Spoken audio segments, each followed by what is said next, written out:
नमस्कार श्रोते हो. दीपक रेगी कथाकथन चॅनलवर तुम्हा सगळ्यांचं मनापासून स्वागत.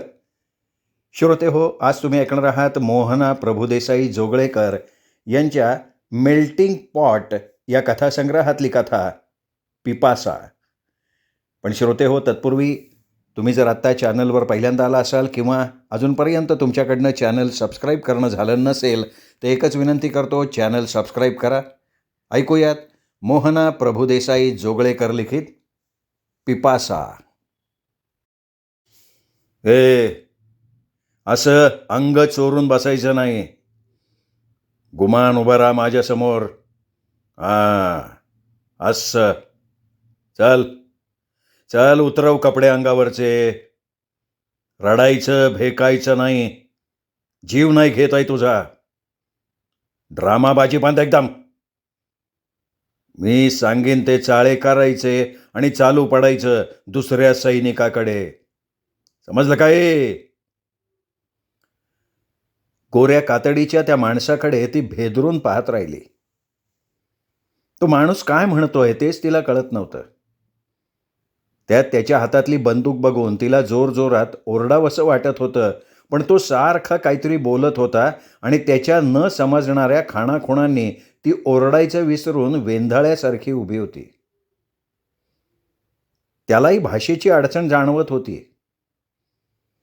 आता समजुतीनं काही सांगायचं तर शांतपणे खाणाखुणा करून संवाद साधता येतो, पण बोलणं सुरू होण्याआधी त्या पोरीचा घाबरलेला गोंधळलेला चेहरा बघून त्याच्या मस्तकात तिडीक गेली. त्याच्या भाषेत तो जोरजोरात हातवारे, आरडाओरडा, खाणाखुणा करायला लागला. तो संभोगासाठी भाषेची गरज नसते हे तिला पटवून द्यायचा प्रयत्न करत होता.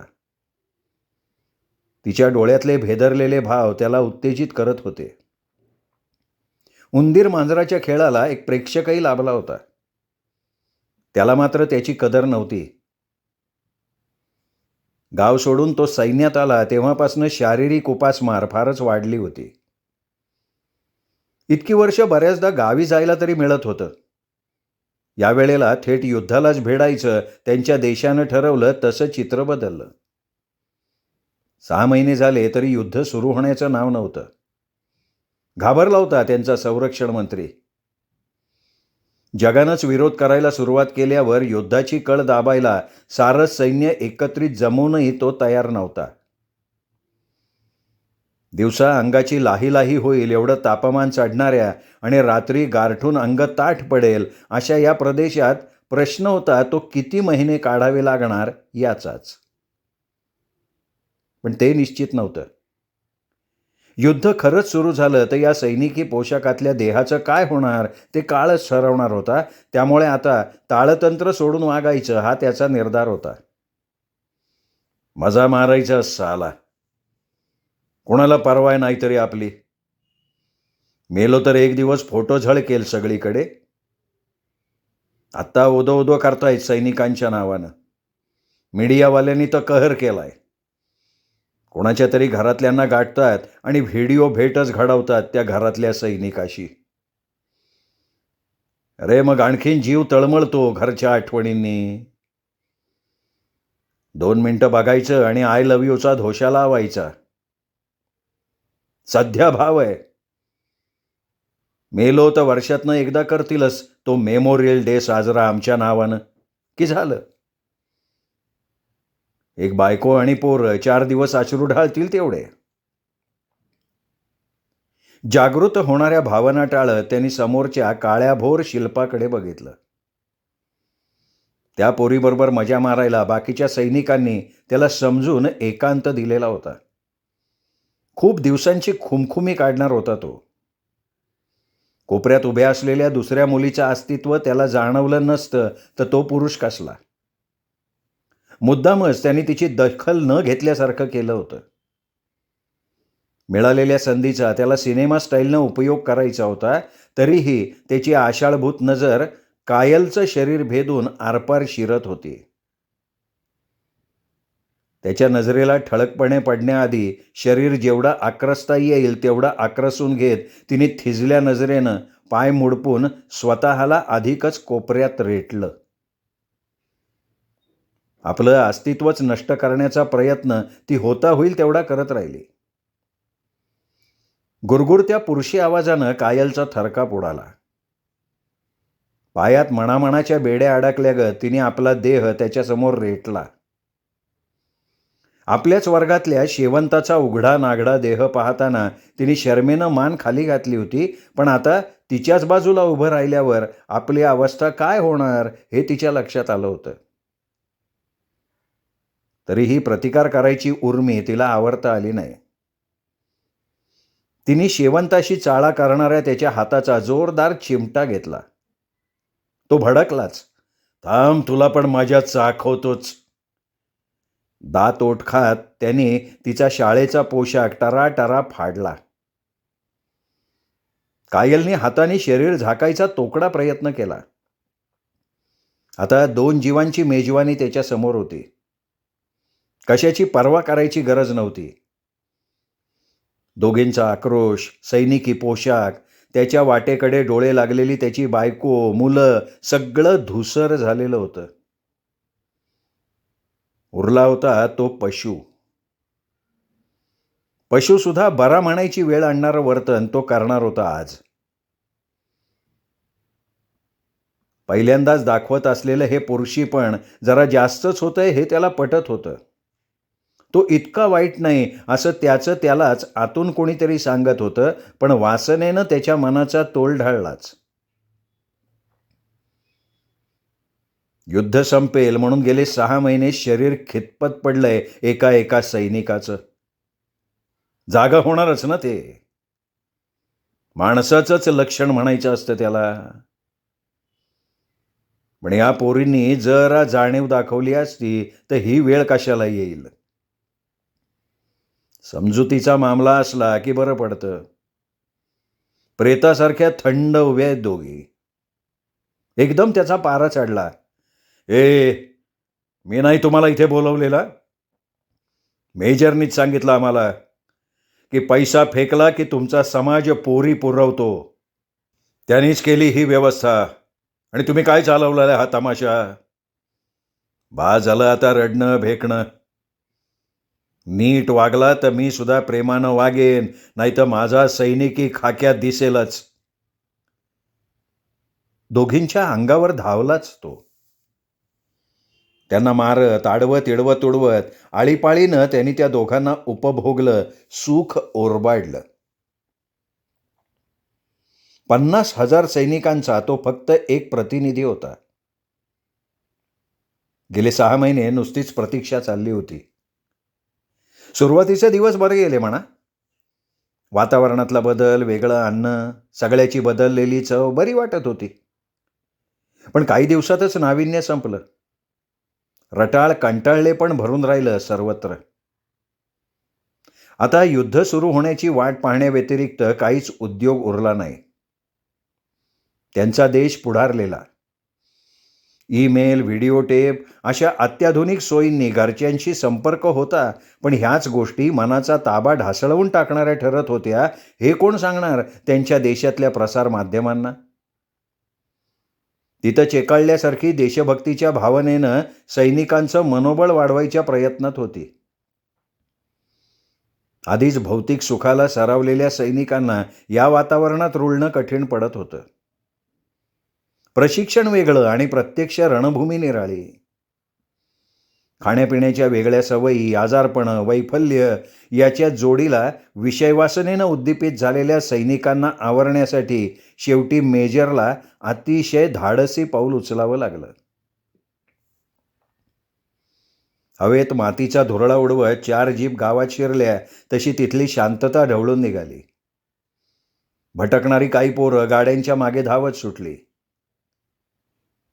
शहरातला साहेब आला तरच दिसणारी गाडी वाड्यातल्या लोकांचं आकर्षण, विरंगुळ्याचं साधन होतं. 4-2 पोरं, भुंकणारी 1-2 कुत्री या व्यतिरिक्त कंटाळवाणी स्वस्थता नांदत होती.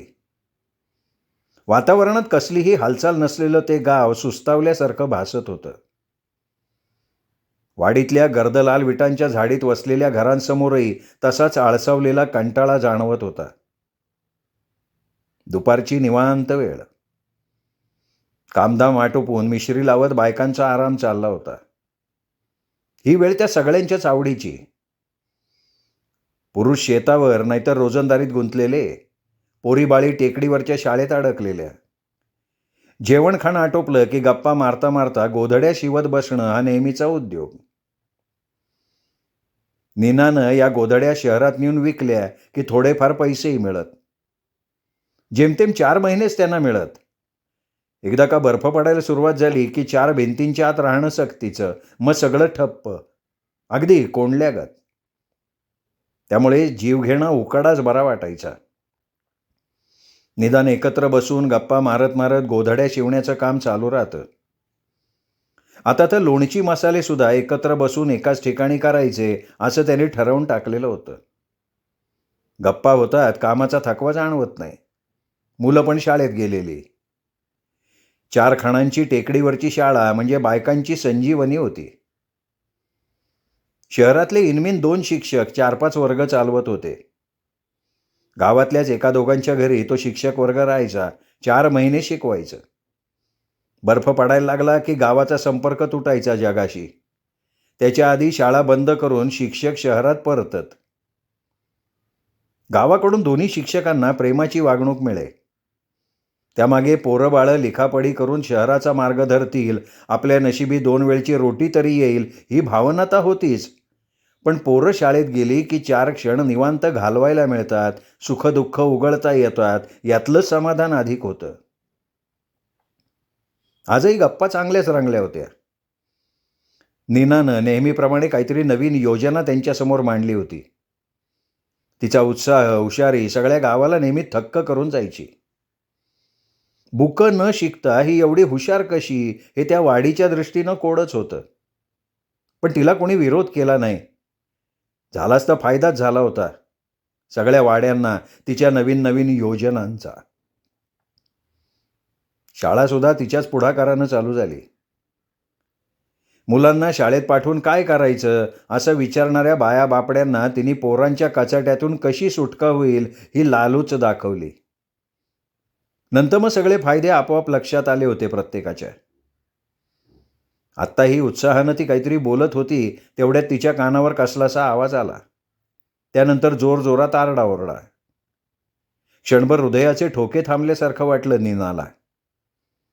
एव्हाना बाकीच्यांच्याही कानावर आरडाओरडा पडला. साळा साळा. कोणीतरी आवाजाच्या दिशेचा वेध घ्यायचा प्रयत्न केला. तशा जीवाच्या आकांतानं सगळ्याजणी शाळेच्या दिशेनं धावत सुटल्या. 4 खोल्यांच्या त्या शाळेच्या आवारात क्रूरतेनं थैमान घातलं होतं.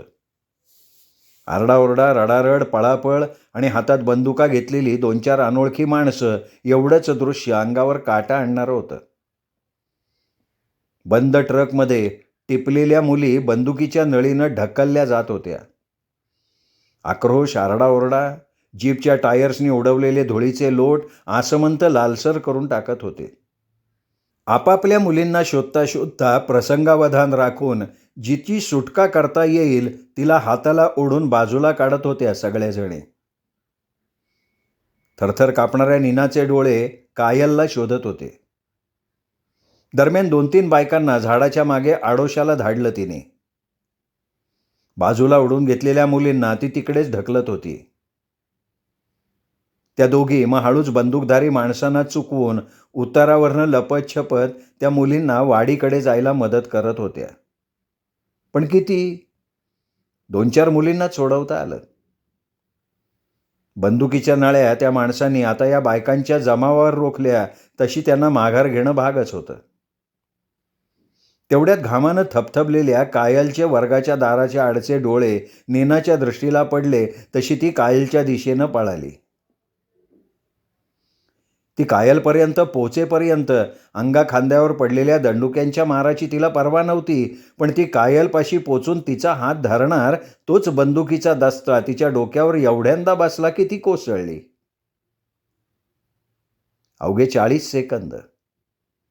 खाली पडता पडता तिच्या कपाळावरची शीर तडतडली. हाच क्षण आहे कायलला वाचवायचा. एकदा हा पोटचा गोळा हातातून सुटला तर पुन्हा म्हणून भेटायचा नाही. कायल, कायल. उठण्याचा प्रयत्न करत तिने हात पुढे करायचा प्रयत्न केला, पण पूर्ण शाळा तिच्या भोवती गरगर फिरली. तिने पुन्हा एकदा स्वतःलाच बजावलं. या क्षणी तिला उभं राहणं भाग होतं. जबरदस्त इच्छाशक्तीनं ती कशीबशी उठून बसती झाली. डोळे उघडून तिने इकडे तिकडे पाहिलं, पण सगळीकडे शांतता पसरलेली होती. शांतता, भयाण शांतता. डोक्यातून भळाभळा वाहणारं रक्त थोपवण्याचा प्रयत्न करत ती उठून बसली. आजूबाजूला सगळ्या बायका असूनही तिथे पसरली होती शांतता. काळीज चिरून जाणारा आक्रोश बरा, असं म्हणावंसं वाटणारी शांतता. प्रत्येकजण हृदयात न मावणारा आकांत अश्रूंनी ढाळत बसलेला होता, मूकपणे. बाकी सारं कसं अगदी शांत शांत होतं. थोडा वेळ नीना काय घडलं त्याचा विचार करत तशीच बसून राहिली, पण आता काहीतरी करायला हवं याचं भान लगेच आलं तिला. चला चला, रडून नाही काम होणार. आदमी धुंडाळा कुठं आहेत, त्यांच्या कानावर घालू म्हणत होते मी. नीनानं थरथरणारी बोटं दोघींच्या हातात गुंतवली. एक दोघींनी तिच्या गळ्यात पडून दुःखाला वाट मोकळी करून दिली. एकमेकीचा आधार घेत साऱ्या जणी उठल्या. माझी शेवंता, अगं नीना, तू बहिणीवानी का आम्हाला? आणून दे ग माझी शेवंता, दे ना ग, दे की माझी शेवंता आणून. शेवंताची आई धाय मोकलून रडायला लागली तसा सगळ्या जणींनीच गाळा काढला. नीनाची त्यांना शांत करण्यासाठी तारंबळ उडाली. शेवटी सगळ्या जणी फॅक्टरीच्या दिशेनं निघाल्या. कुठं नेला असेल नराधामांनी आपल्या पोरींना?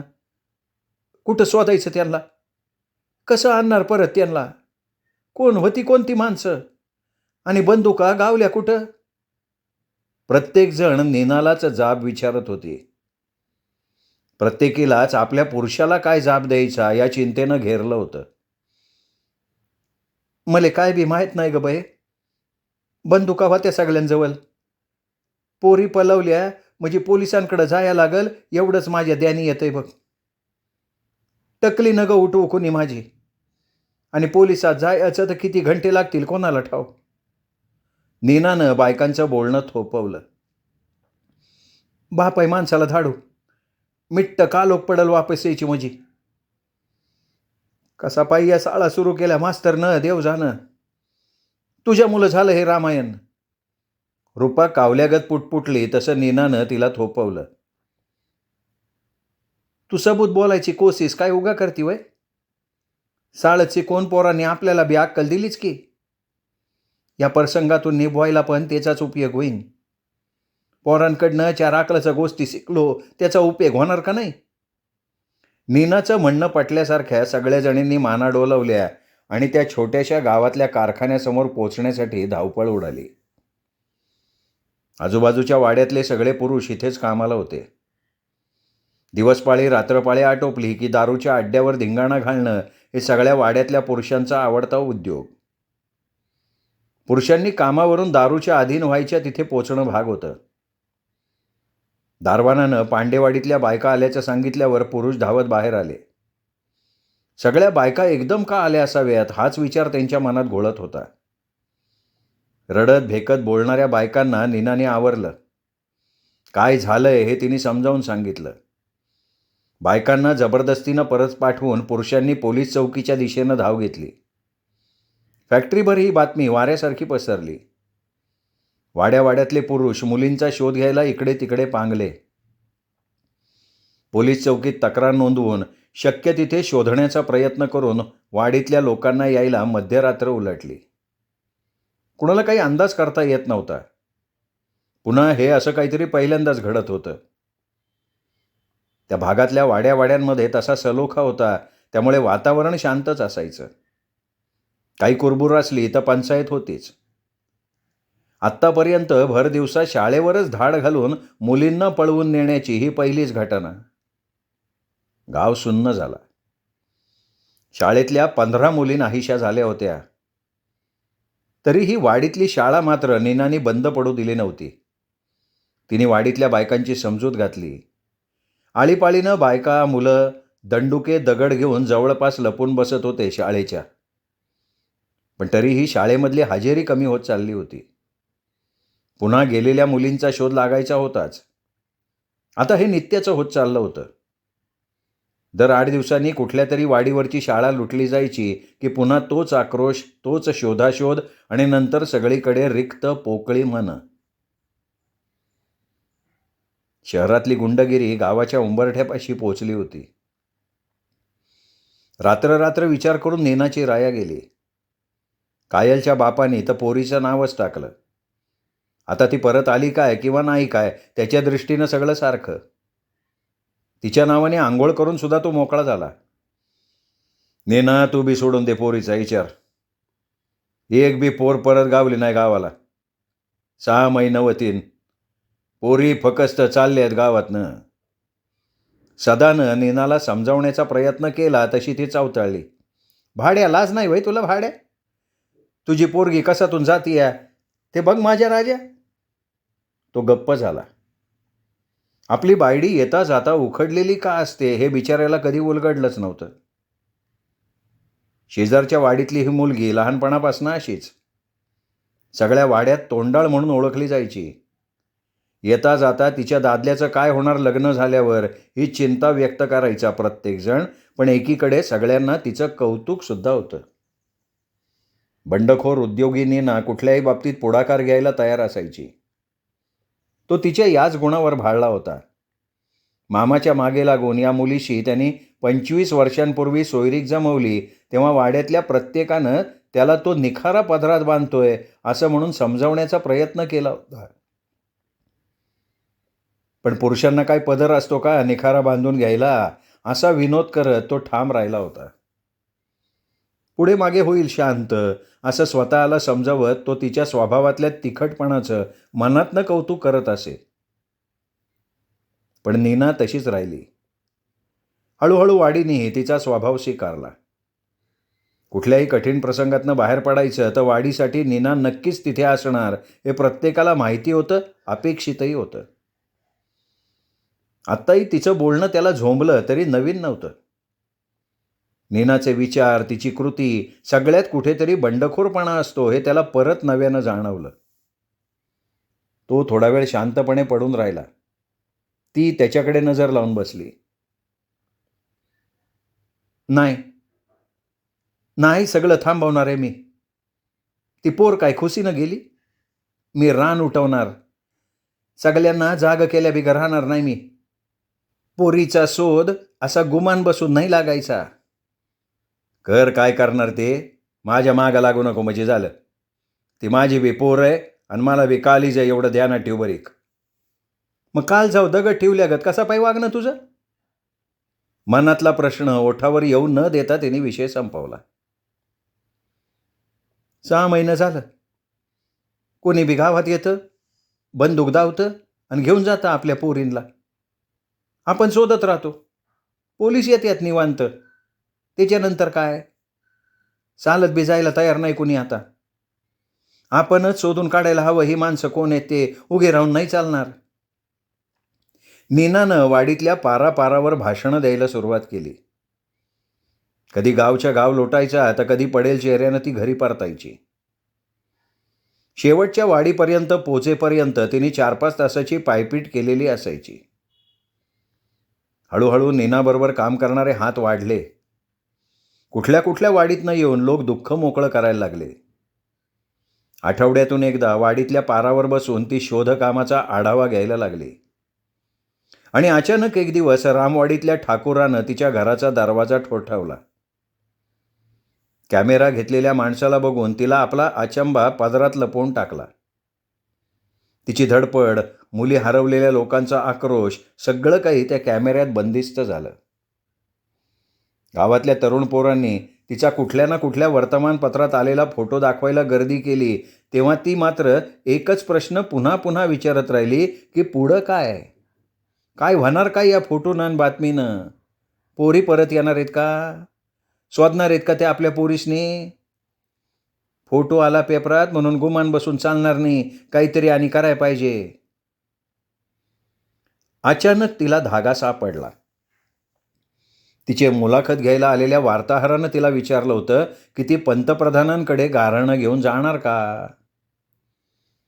त्यावेळेला तिला पंतप्रधान कुठे राहतात तेही माहिती नव्हतं, पण त्या प्रश्नाने तिला एकदम जाग आली. शाळेतल्या मुलांच्या मदतीने तिने शुद्ध भाषेत गावाची फरफट पंतप्रधानांना कळवली.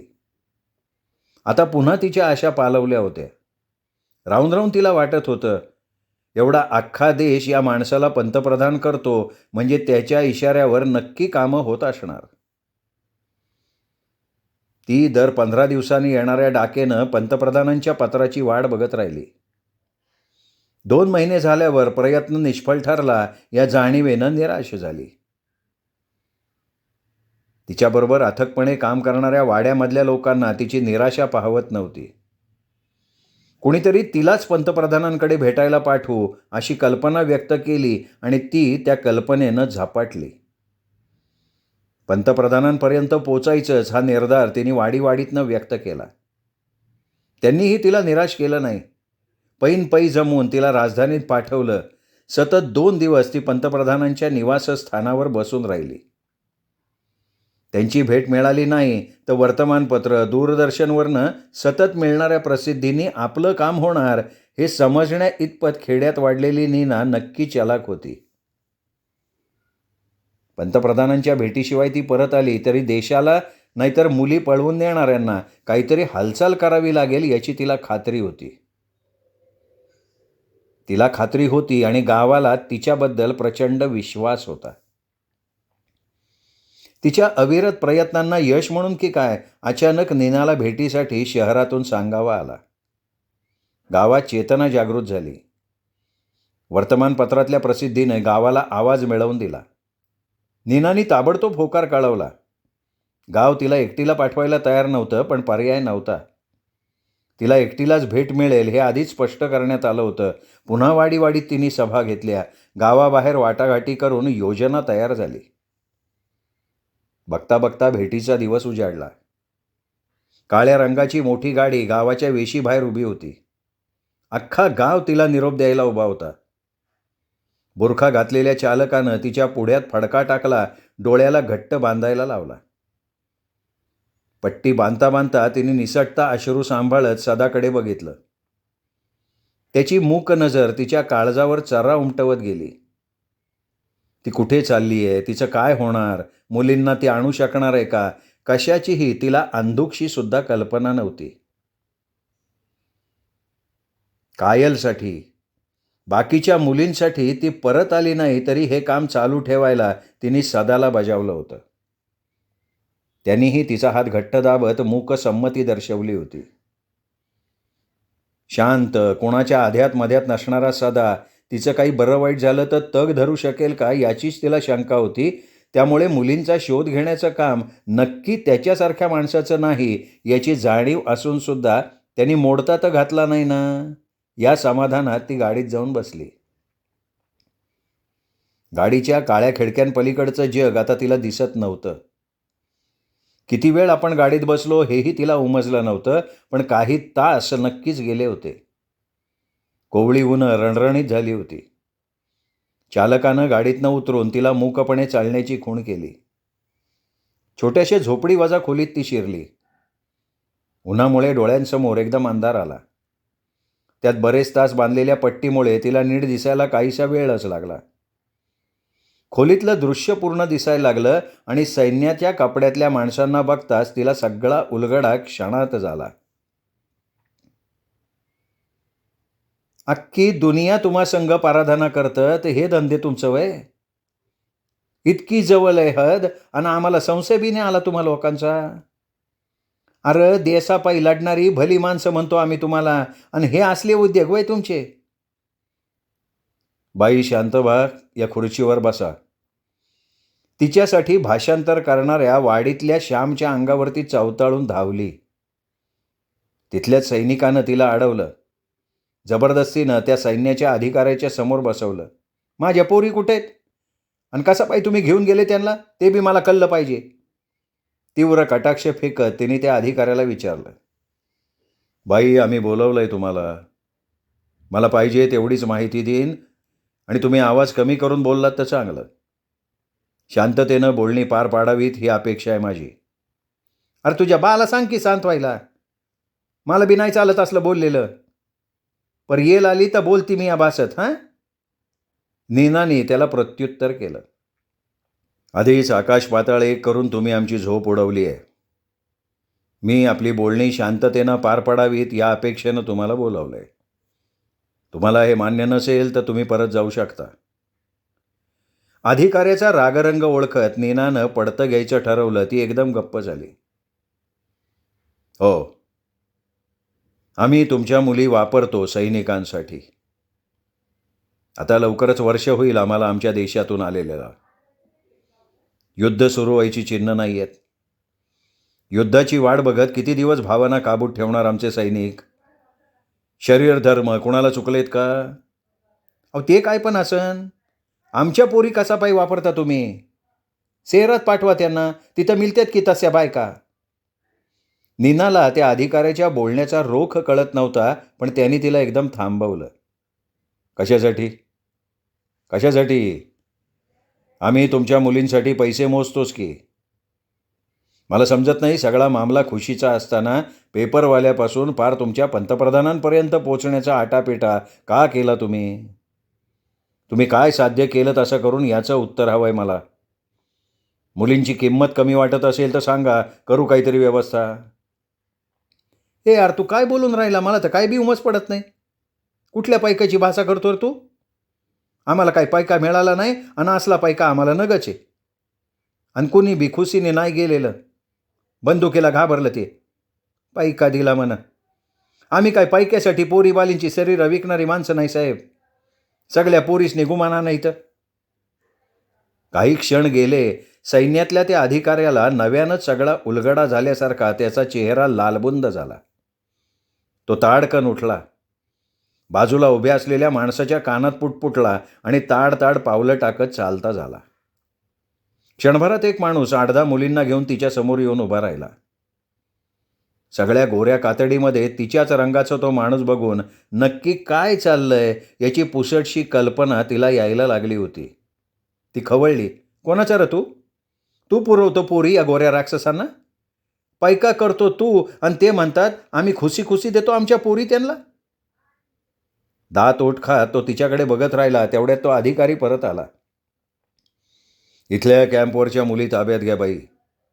या प्रकाराची कल्पना नव्हती, पण लवकरात लवकर सगळ्या मुली तुम्हाला परत मिळतील याची खात्री मी तुम्हाला देतो. नीनाला तो माणूस साक्षात देवमाणसासारखा वाटला. लवकरच सगळ्या मुली गावात परत येतील या भावनेनं तिचे डोळे ओलावले.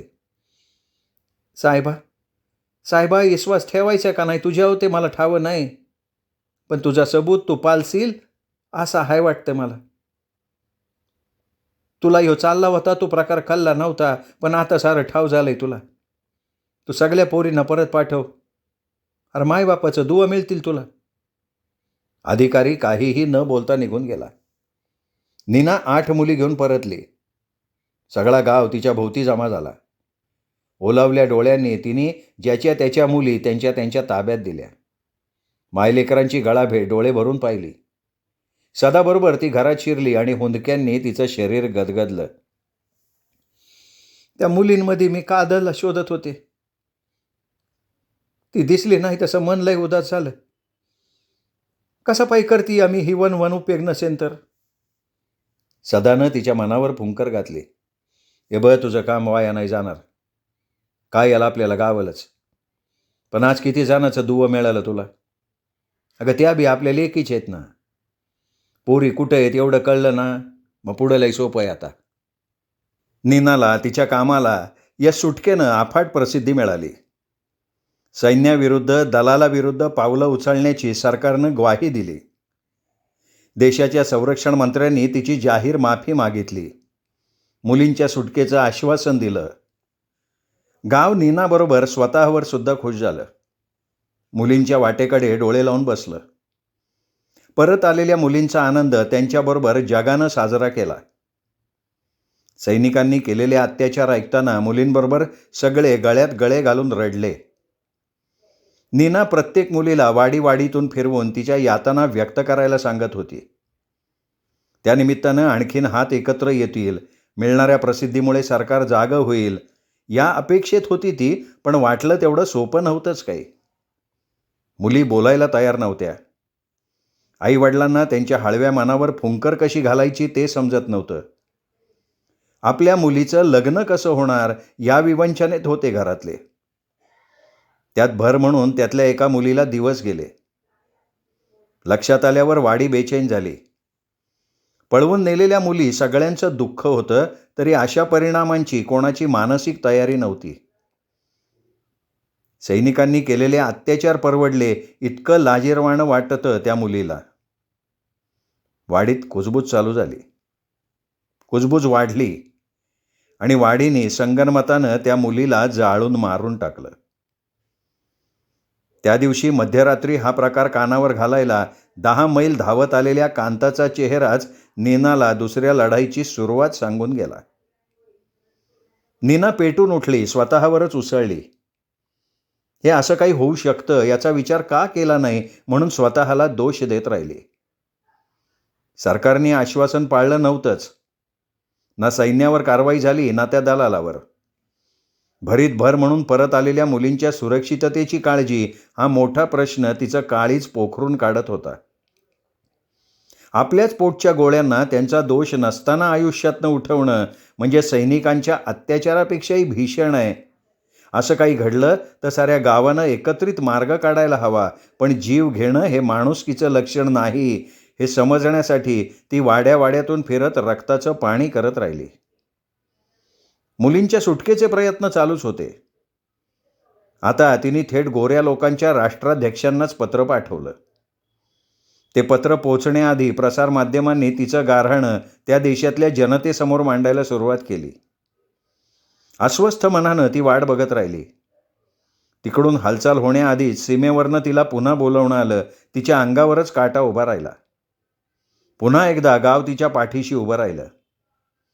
यावेळेस परत आलेल्या मुलींना अमानुषपणे वागवणार असाल तर मला भेटीसाठी जायचंच नाही म्हणून ती सांगत राहिली.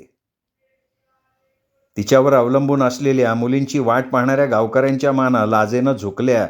पुन्हा असं होणार नाही याचं आश्वासन मिळाल्यानंतरच ते तयार झाली. यावेळेस इतर मुलींबरोबर कायलला घेतल्याशिवाय परत फिरकायचं नाही हा तिचा ठाम निश्चय होता. पुन्हा तीच गाडी गावाच्या वेशीबाहेर उभी राहिली. मात्र यावेळेला चालकाचा चेहरा झाकलेला नव्हता. त्यांनी तिलाही डोळे बांधायला लावले नाहीत. जेमतेम अर्ध्या तासात ते मागच्या ठिकाणी उभे होते. पुन्हा तोच अधिकारी तोच दलाल तिच्या समोर उभे होते. बाई, तुम्ही पार आमच्या देशाच्या पंतप्रधानांपर्यंत पोचलात. रान उठवलं तुम्ही. हालचाल करण्याशिवाय पर्याय नाही ठेवला. तुम्ही एवढं सुशिक्षित लोक सबूत पालायचं विसरून गेला नसताव तर हे रामायण कसा पाहिजे झालं असतं. अजून बी विचार करा. पोरी देवा आम्हाला परत, लय उपकार होतील. आणि शरीराची काज असन नाही एवढी तर तुमच्या पंतप्रधानांना सांगा आणि सांगावा पाठवा तुमच्या बायका पोरासनी. सगळ्या वाड्याच्या मनातलं ती त्या अधिकाऱ्यांना म्हणाली. बाई, पंतप्रधानांना काय विनंती करावी हा आमचा प्रश्न आहे. पण तुम्ही म्हणता त्याच इराद्यानं तुम्हाला बोलवलं इथे. परत करणारच आहोत तुमच्या लेकीबाळी आम्ही. या टायमाला सगळ्या पोरीसनी घेऊन जाणार आहे मी. नाही, तसं करून नाही चालणार. आणि माझं बोलणंही पूर्ण करू दिलं नाही तुम्ही. आम्ही सांगत होतो की यावेळेला पोरी नाहीत तर फक्त एक पोर ताब्यात देणार आहोत आम्ही तुमच्या. त्या अधिकाऱ्याचं बोलणं संपतंय तोच बंदुकीचा दस्ता पाठीला टोचलेल्या अवस्थेत कायल समोर आली. नीनाचे डोळे तुडुंब भरले. काय दशा झाली ग माझ्या बयाची? ती स्वतःशी पुटपुटली. एकदमच तिला थकल्यासारखं वाटायला लागलं. ज्यासाठी गेले वर्षभर वणवण केली, जीवाचं रान केलं, ती पोटची पोर मिळाली होती. एक अध्याय आता संपणार याचा आनंद होताच, पण अचानक रिक्त गळलेपण तिच्या समोर आलं. त्याला बाजूला ढकलायचा प्रयत्न करत तिने डोळे पुसले. आता फक्त कायल दिसत होती. सारं विश्व स्तब्ध झाल्यासारखं वाटत होतं तिला. ती क्षणभर तशीच कायलकडे बघत उभी राहिली. तेवढ्यात तिथल्याच एका सैनिकानं जोरदार हिसडा दिला आणि कायलचा तोल गेल्यासारखी ती धडपडली. नीना तिला सावरण्यासाठी पुढे धावली. थांबा. करड्या स्वरानं ती दचकली, खिळून उभी राहिली. तुमच्या मुलीला तुम्ही परत नेऊ शकता. अट एकच, यानंतर तुमचं तोंड बंद राहिलं पाहिजे. आमच्या विरुद्ध ब्र काढायचं नाही. आणि तसं झालं तर इथली कुठलीच मुलगी जिवंत हाती लागणार नाही तुमच्या. नीना तशीच पुढे धावली. त्यांनी पुन्हा तिला थांबवलं. तुम्हाला आमच्या अटी मान्य आहेत असं समजायचं का आम्ही? अरे जवळ तर घेऊ दे की पोरीला, नंतर सांगतो ना मी काय येते माझ्या मनात. नाही नाही, तुम्ही मुलीला स्पर्श केला तर आमच्या अटी मान्य आहेत असं समजून तुमच्या मुलीला न्यावं लागेल. सैन्यातला तो अधिकारी रुक्षपणे म्हणाला. नीना पुतळ्यासारखी स्तब्ध झाली. क्षणभर मायलेकी डोळ्यात डोळा घालून एकमेकींकडे बघत राहिल्या. हाताच्या अंतरावर असूनही त्यांच्यात अंतर शिल्लक राहिलेलं नव्हतं. नजरेनं दोघींनी एकमेकींना काय सांगितलं कोण जाणे. कायलनी शांतपणे मान फिरवली. नीना पाठमोरी झाली. त्या सैन्यातल्या अधिकाऱ्याकडे, दलालाकडे तुच्छतेचा कटाक्ष फेकत ती वेगानं बाहेर पडली. परत आलेली नीना नेहमीची नीना नव्हती. बंडखोर उत्साही नीनाचा लवलेश तिच्या जागी नव्हता. वाड्यावाड्यातून रोजचे 7-8 तास केवळ लोकांना या प्रश्नावर पेटून उठवण्यासाठी फिरणारी नीना हरवून गेली होती. स्वतःला घरात डांबून ठेवल्यासारखी बाहेर फिरकेनाशी झाली. असं होऊन चालणार नव्हतं. लोकांना पूर्वीची नीना परत हवी होती. आपल्या मुली परत मिळवण्याचं बळ त्यांच्या एकट्याच्या अंगी नक्कीच नव्हतं. एव्हाना सीमेवरचं हे गाव आणि मुलींवर होणारे अनन्वित छळ, अत्याचार पार बाहेरच्या देशापर्यंत पोहोचले होते. जशा त्या मुली, ते गाव, तसं हे सगळं रामायण पुढे आणणारी नीनाही लोकांच्या मनामनात रुजली होती. तिथे काय झालं या प्रश्नाला नीनाकडे उत्तर नव्हतं का तिला ते द्यायचं नव्हतं. कुणकुण लागली होती पण नक्की काहीच समजत नव्हतं. वर्तमानपत्र, दूरदर्शनच्या वार्ताहरांचे प्रयत्न व्यर्थ ठरले. नीनाचं मौन संपत नव्हतं. सगळ्यांनी हार पत्करली. वेळ आली की मी बोलेन हा एकच धोशा तिने लावला होता आणि आता सगळे त्या वेळेची वाट बघत होते. शेवटी तिने जाहीर केलं, आज मी लोकांनी आपली दुगं मोकळी करावी. सगळ्यांनी मदत करावी म्हणून चालू झालेल्या आणि 25 वर्ष प्रसिद्ध आहे त्या प्रोग्रॅममध्ये बोलणार आहे. त्यो बघा आणि सांगा मी येगलं काय करायला पाहिजे होतं ते. नीना गोऱ्यांच्या देशातल्या प्रसिद्ध कार्यक्रमात सारं काही सांगणार होती.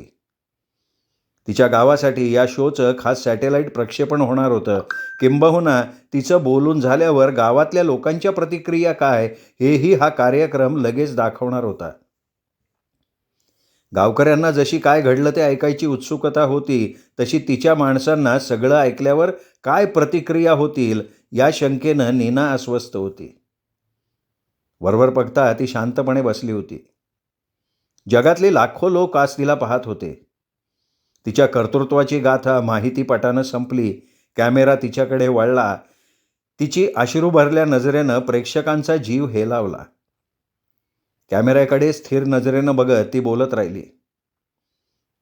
त्यांनी मला सांगितलं, तू तुझी मुलगी घेऊन जा आणि बस गप. कायलला आणलं बी माझ्या मोर. किती आसुसलं माझं मन तिला जवळ घ्यायला, पण त्यांची अट होती. लेकीला घेऊन जायचं तरच हात लाव म्हणले आणि सबूत नाही काढायचा त्यांच्या विरोध. लेक माझी लय खराब झाली होती. उभी होती, डोळ्यात पाणी होतं. आम्ही एकमेकींना डोळा भरून बघितलं. कायलनं मान वळवली आणि मी उठलं तिथून. पोरगी शिकली बघा माझ्याकडनं. ती मागं लागती तर काय करणार होती मी. आणलं असतं गुमान माझ्याबरोबर, पण कोण शोधवणार मग माझ्या तिथं राबलेल्या लेकी बाळींना. मी काय मोठी बाई नाही, मला मोठेपणा न गव. मी बोलत नव्हती. वाटायचं मी केलं ते बरोबर केलं का नाही. नाहीतर लोक म्हणायचं का आई हे का वैरी नाही. म्हणून चूप बसली होती. मी आईच आहे मी, पण तिथं अडकून राहिलेल्या सगळ्यांची. माझ्या सगळ्या कायल मला परत आणायचे आहेत घरी. आणि अजूनही कायलची इतर मुलींची सुटका झालेली नाही. तिच्या निश्चयाला टाळ्यांच्या मिळालेल्या कडकडाटाला भेदत निवेदकानं तिला बोलतं ठेवलं. नाही ना हो, 5 साल झालं या गोष्टीला. एक पल नाही. जेव्हा मी स्वतःला विचारते की काय याला परत आणलं नाही, यात माझी चुकी नाही ना झाली. पण ही लदाईची मला. सगळे आले माझ्या संगत तर सगळ्यांना घेऊन, नाही तर एकलीनी. जाग करायचंय मला या प्रश्नावर सगळ्यांना. मला पोरीचा लय अभिमान वाटतोय. ती म्हणली असती तर मी आणलं बी असतं तिला. शेवटी आईचं दिलंय, पण कायलनं रोखलं मला. आता तिला आणि सगळ्या मुलींना आणणारच परत. माझी भूमिका मी दाखवली आता. पक्की हाय बी माझ्या निश्चयावर. फक्त गाववाल्यांनी मागं याया हवं, विश्वास ठेवाया हवा त्यांनी. कॅमेरा गावातल्या लोकांवर वळला. आपल्या मुलीसाठी स्वतःच्या लेकीला परत आणायची संधी नाकारलेल्या बाईच्या मोठेपणाला दाद मिळत होती अश्रूंनी. गोऱ्याच्या देशातल्या लोकांनी टाळ्यांच्या कडकडाटात शाळेचं तोंडही न पाहिलेल्या बाईच्या शहाणपणाला, धडपडीला मानवंदना दिली. भरल्या डोळ्यांनी नीना उभी राहिली. आता तिला नव्यानं बळ आलं. मरगळ कुठे उडाली. परतल्यावर पुन्हा त्याच जोमानं मुलीच्या सुटकेचे प्रयत्न चालू ठेवायचे हा निश्चय तिने समोर उभ्या असलेल्या प्रेक्षकांच्या डोळ्यात डोकवत केला. हुंदक्यांच्या आवाजात एका कहाणीत पुन्हा रंग भरले जात होते. एका आईच्या अनेक लेकी सोडवून आणायला सगळी दुनिया पुढे सरसावली. त्याच कार्यक्रमात वाडीतून फिरणाऱ्या तिच्या थकलेल्या पावलांना विश्रांती मिळावी म्हणून गाडी देण्यात आली. ही फक्त सुरुवात होती. श्रोते हो, तुम्ही ऐकत होतात मोहना प्रभुदेसाई जोगळेकर लिखित पिपासा ही कथा. कथा तुम्हाला आवडली असेल, हा व्हिडिओ लाईक करा. ही कथा आपल्या मित्रपरिवारात, नातेवाईकात, सर्व कथाप्रेमींमध्ये शेअर करा. आणि भेटत रहा दीपक रेगे कथाकथन चॅनलवर अशाच उत्तमोत्तम लेखकांच्या उत्तमोत्तम कथा आणि कादंबरी ऐकण्यासाठी. नमस्कार श्रोते हो.